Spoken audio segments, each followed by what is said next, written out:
여러분들 꽃 좋아하시죠? 요즘에는 조화를 얼마나 잘 만들었는지 단순히 진짜 꽃 같구나를 넘어 진짜 꽃보다 더 예쁜 가짜 꽃들도 많습니다. 제가 얼마 전 어느 식당에서 화분에 심겨져 있는 나무를 보았습니다. 근데 나무가 얼마나 단정하게 생기고 윤기가 자르르 흐르는지 저건 가짜 나무인가 보다 하고 생각했습니다. 근데 옆에 있는 동료 나무들이 진짜 같아서 궁금한 마음에 한번 만져봤습니다. 근데 진짜 나무였습니다. 왠지 가짜 나무로 보았던 것이 좀 미안한 마음이 들었습니다.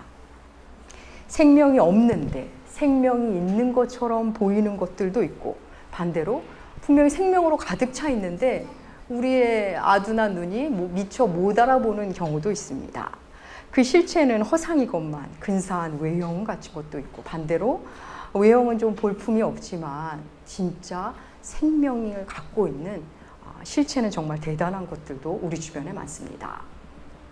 오늘 본문은 에스겔이 본 환상 중에 하나입니다. 마른 뼈가 다시 살아나 군대가 되는 유명한 환상입니다. 하나님은 선지자 에스겔에게 권능으로 임하셔서 그를 어디론가 데려가십니다. 그런데 그 데려가신 장소가 끔찍한 장소입니다. 사람의 뼈들로 가득한 곳, 사람의 마른 뼈들이 가득한 골짜기, 죽음의 골짜기로 에스겔을 데려가십니다. 여러분, 모든 생명에는 수분이 있습니다. 아기들은 갓 태어난 아이들은 수분이 90%라고 합니다. 그런데 청소년기, 어른, 우리들은 다 수분이 70%입니다. 그런데 죽기 직전에 노인의 몸에는 수분이 50%밖에 되지 않는다고 합니다. 점점 생명이 줄어가듯 수분도 줄어갑니다. 사람이 죽으면 그 남아있던 50%가 점점 그 수분이 빠져나가겠죠. 단백질은 썩고 분해되고 뼈만 남습니다. 마른 뼈가 말라있다는 것은 이미 죽은 지 오래됐다는 것입니다. 마른 뼈가 가득한 골짜기, 상상하기도 싫은 죽음의 골짜기로 하나님이 에스겔을 데리고 가십니다. 에스겔은 하나님이 보여주신 그 마른 뼈 골짜기에 서 있습니다. 여러분, 하나님의 사람이 된다는 것, 하나님 말씀 안에 산다는 것은 꼭 좋은 것만을 보는 자리는 아닙니다. 에스겔이 선지자가 아니었다면 보지 않아도 될 그 죽음의 골짜기를 보고 있는 것입니다. 지금 하나님은 우리에게 좋은 것만 보여주시는 분이 아닙니다. 물론 훗날 그게 좋은 것이 될 것입니다. 좋은 것을 분명히 작용하실 거지만 보는 것만으로도 고통스러운 것, 할 수만 있다면 피하고 싶은 것들을 하나님의 보게 하실 때가 너무나 많습니다. 하나님, 우리가 보아야 할 것을 보게 하시는 분입니다. 마찬가지로 우리가 듣고 싶은 것을 듣게 하시는 분이 아니라 들어야 할 것을 들려주시는 분입니다. 에스겔을 마른 뼈 골짜기로 데려가신 하나님은 오늘날 우리에게도 그러하십니다. 정말 보고 싶지 않은 것들이 보이는 그리스도인의 삶은 때때로 그러합니다. 그 현장은 사회의 어떤 가슴 아픈 단면일 수도 있고, 누군가의 심령일 수도 있고, 심지어는 자기 자신의 심령일 수도 있습니다.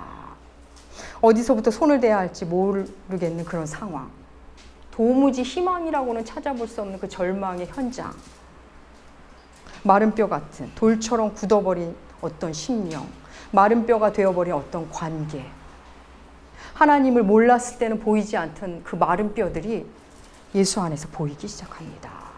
하나님은 에스겔에게 그 마른 뼈 골짜기를 데려가셔서 처음 그에게 말을 거십니다. 에스겔에게 물으십니다. 우리 오늘 본문 3절 주보뒤에 실어놨습니다. 에스겔에서 37장 3절 함께 읽겠습니다. 그가 내게 이르시되 인자야, 이 뼈들이 등이 살 수 있겠느냐 하시기로 내가 대답하되 주 여호와여, 주께서 아시나이다. 하나님이 에스겔에게 묻습니다. 이 마른 뼈들을 보이시면서 이 뼈들이 살 수 있을 것 같으냐? 이 뼈들이 살 것 같으냐? 사실 말도 안 되는 질문을 하십니다. 뼈만 수북히 쌓여있는 곳에 가셔서 이 뼈들이 살아날 것 같으냐?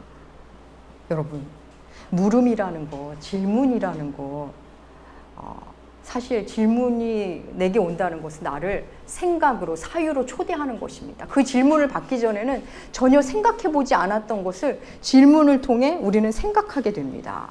우리는 다 압니다. 하나님께서 인류에게 주신 첫 번째 질문을, 선악을 알게 하는 나무를 따먹고 나무 사이에 숨은 아담에게 주님이 처음으로 질문을 던지십니다. 아담아, 내가 어디 있느냐?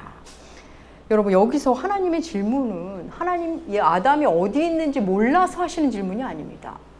아담으로 하여금 생각하게 하는 질문입니다. 너 거기서 왜 그러고 있니? 너 지금 뭐 하는 거니? 아담아, 내가 어디 있느냐라는 질문을 들은 아담은 아마 내가 지금 뭐 하는 거지? 난 여기 왜 있는 거지? 그렇게 사유를 하기 시작했을 겁니다. 여러분, 하나님께서 우리에게 질문을 던지시는 것, 우리의 생각을 몰라서 물으시는 게 아닙니다.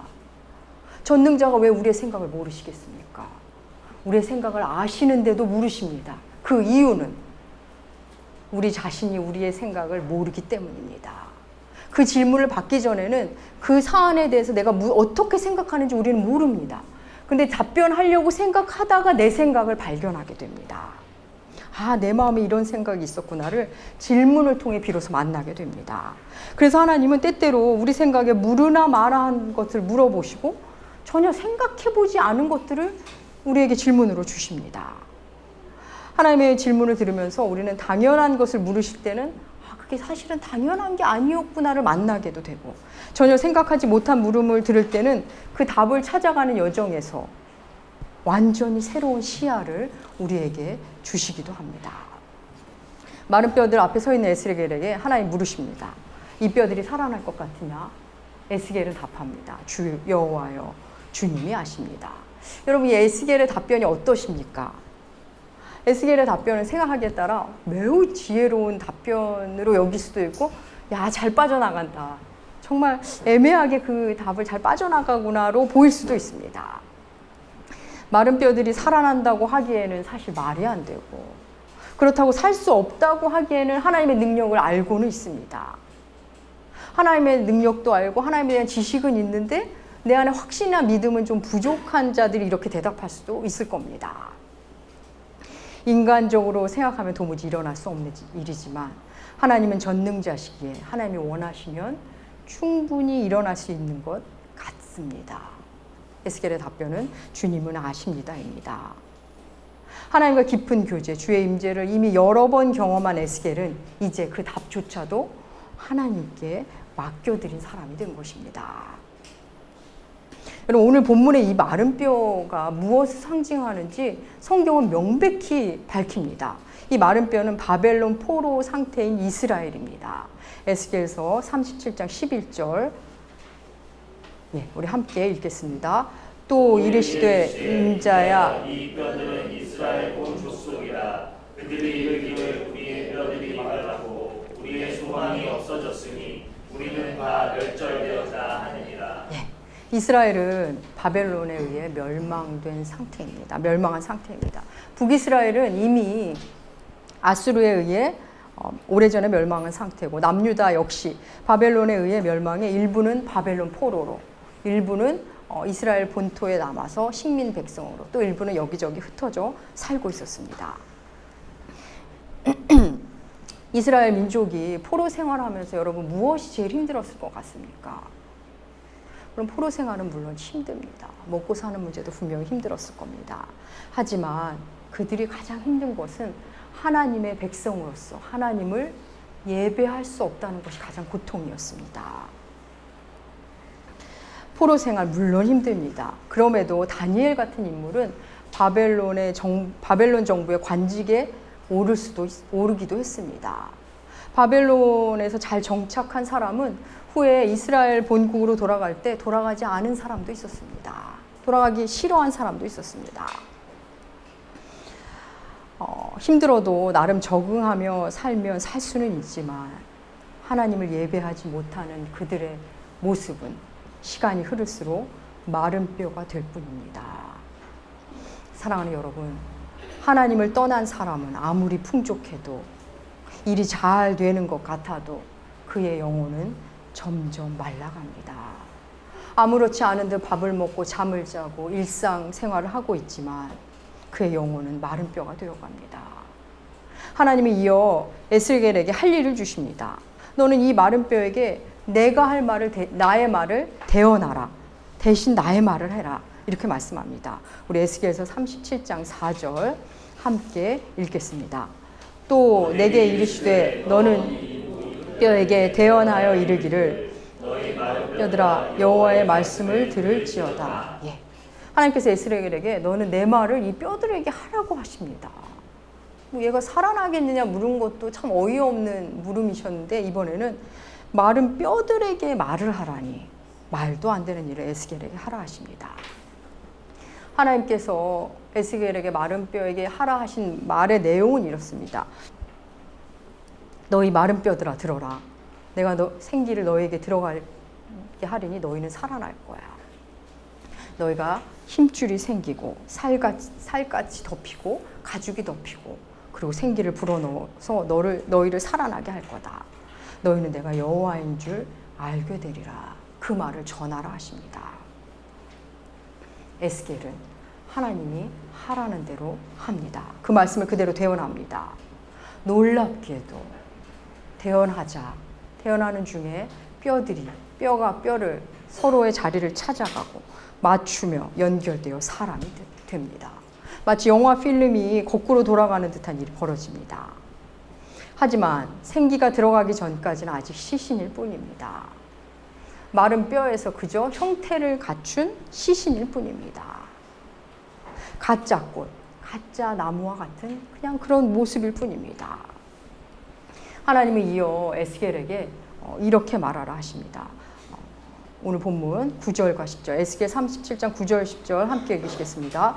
또 내게 이르시되 인자야 너는 생기를 향하여 대언하라. 생기에게 대언하여 이르기를 주 여호와께서 이같이 말씀하시기를 생기야 사방으로부터 와서 이 죽음을 당한 자에게 보소서 살아나게 하라 하셨다. 내가 그 명령대로 대언하였더니 생기가 그들에게 들어가매 그들이 곧 살아나서 일어나 서는데 극히 큰 군대더라. 예. 생기가 들어가자 비로소 마른 뼈가 생명을 얻게 됩니다. 여러분 여기서 생기라는 단어는 숨, 호흡, 바람, 성령으로도 번역되는 단어 루아흐입니다. 하나님이 사람을 창조하실 때 그 코에 숨을 불어넣으시다 할 때 그 숨이 바로 이 단어입니다. 우리 삶에도 틀은 번듯이 갖추었는데 그 안에 온기도, 희망도, 생명도, 기쁨도 없는 것들이 있습니다. 신자라고 말하는 사람의 삶에도 또 교회도 하나님의 숨이 없다면 실은 형체만 있을 뿐 실체는 마른 뼈일 수 있습니다. 일찍 시편 기자는 이렇게 말했습니다. 우리 시편 39편 6절 함께 읽겠습니다. 진실로 각 사람은 그림자같이 다니고 헛된 일로 소란하며 재물을 쌓으나 누가 거둘는지 알지 못합니다. 예. 열심히 산다고 하는데 정말 성실히 살고 있는데 그래서 너무 바쁘고 분주한 삶을 사는데 그림자같이 다닐 뿐이라면 여러분 정말 슬프지 않겠습니까?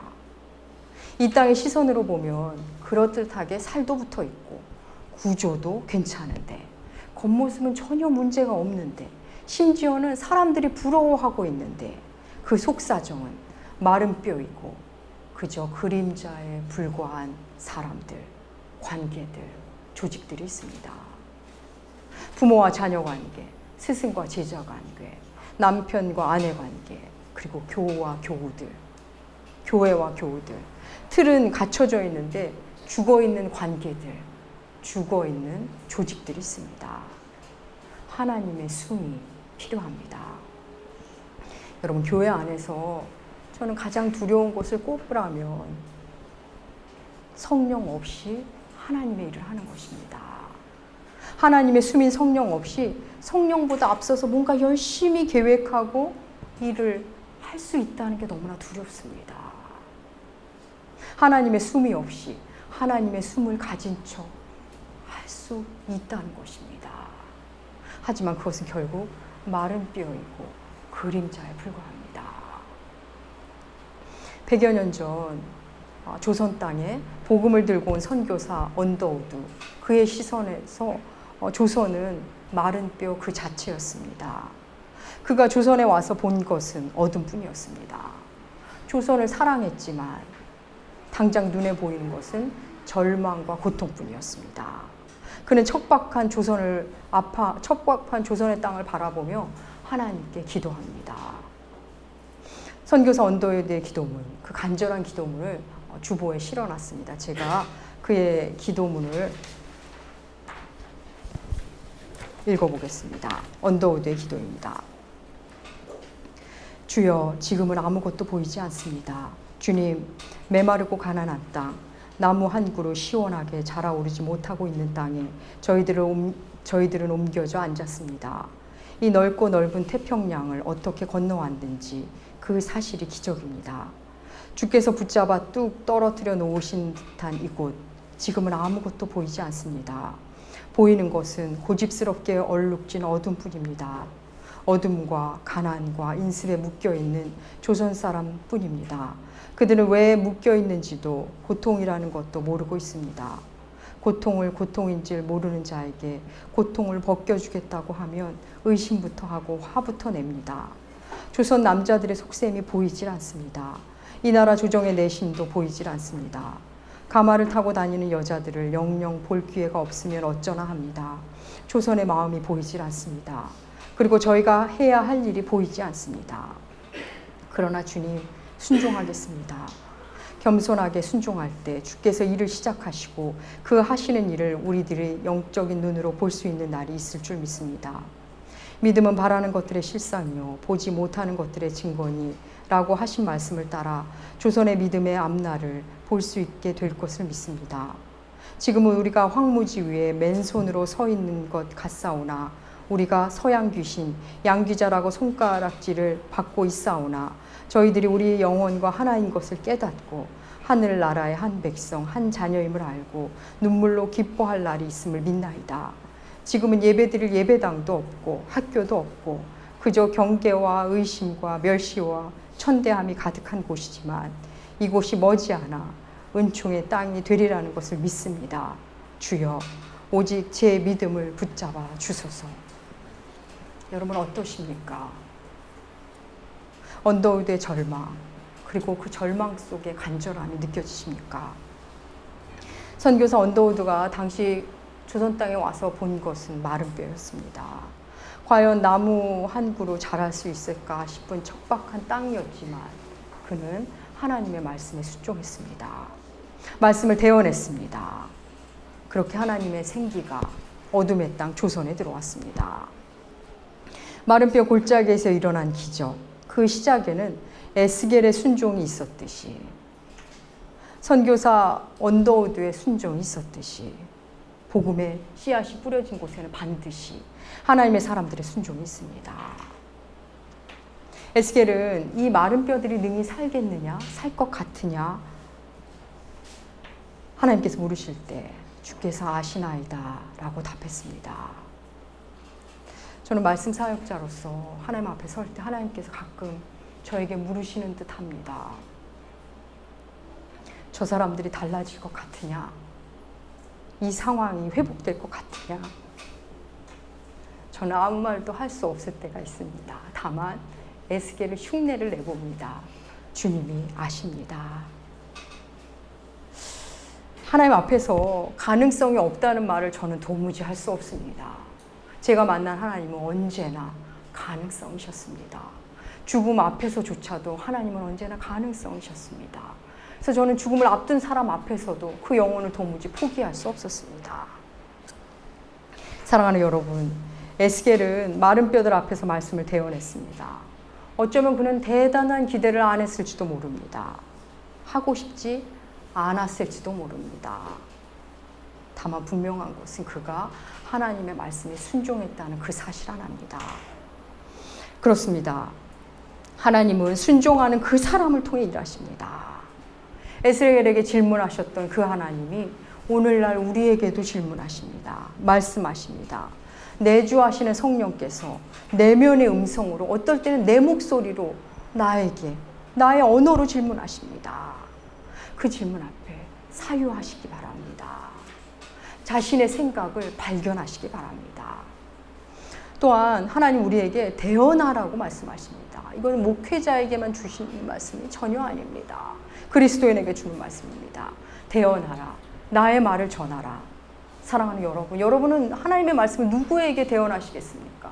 누구에게 전하시겠습니까? 먼저 나 자신에게 전해야 합니다. 하나님은 우리 삶이, 우리의 일상이 푸석푸석한 메마른 마른 뼈 같음을 보여주실 때가 있습니다. 이때 하나님이 말씀하십니다. 나는 이것저것 갖춘 것 같은데, 나름 그리스도인인데, 나도 교회 다니고 있는데 나 하나님의 숨이, 생기가 전혀 느껴지지 않는 그런 일상을 만날 때가 있으실 겁니다. 그때 하나님이 우리에게 말씀하십니다. 너는 너 자신에게 나의 말을 전하라. 여러분 어떻게 전하시겠습니까? 말씀의 자리에 나와 내가 내 자신이 하나님의 말씀을 들을 수 있도록 말씀의 자리에 나오는 것이 대언하는 것입니다. 또한 말씀을, 성경을 펼치고 자기 자신에게 하나님의 말씀을 들려주는 것이 대언하는 것입니다. 사랑하는 여러분, 우리는 우리 자신의 믿음을 너무 자신합니다. 말씀이라는 기준이 없는 확신, 여러분 그게 바로 마른 뼈입니다. 말씀의 돌봄을 받지 못한 채, 그것이 그 기간이 오래되었다면, 하나님의 질문을 받아본 지 오래되었다면, 그럼에도 나는 자신에 꽉 차 있다면, 여러분 그것은 가장 가슴 아픈 마른 뼈입니다. 하나님의 자녀는 압니다. 먹고 사는 문제가 해결되었는데도, 해결됐어도 하나님과 멀어지면 뭔가 모를 픽절함을 내 안에서 느끼고 있습니다. 기쁘지 않을 것이 없는데 기쁨이 없는 내 내면을 발견합니다. 사랑하는 여러분, 하나님은 하나님 말도 안 돼요.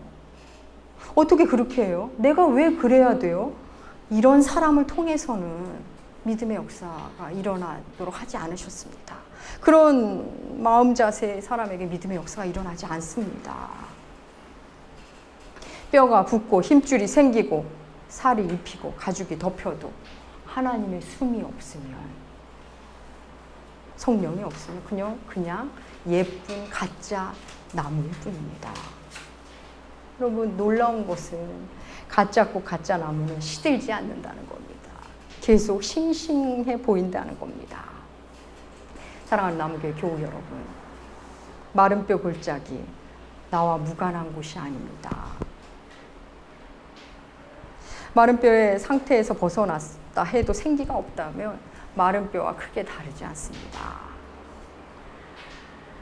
죽어있는 것은 매한가지입니다. 하나님의 살리심은 그냥 움직이는 정도가 아닙니다. 군대로 만들어 버리십니다. 사랑하는 여러분, 하나님의 질문 앞에 서시기 바랍니다. 여러분 내면에서 올라오는 질문 앞에 겸허히 서시기 바랍니다. 내 영혼이, 내 일상이 마른 풀같이 느껴질 때 여러분 자신에게 대언하라는 하나님의 말씀을 들으시기 바랍니다. 우리의 관계를 살리는 힘은 하나님의 숨, 그것밖에 없습니다.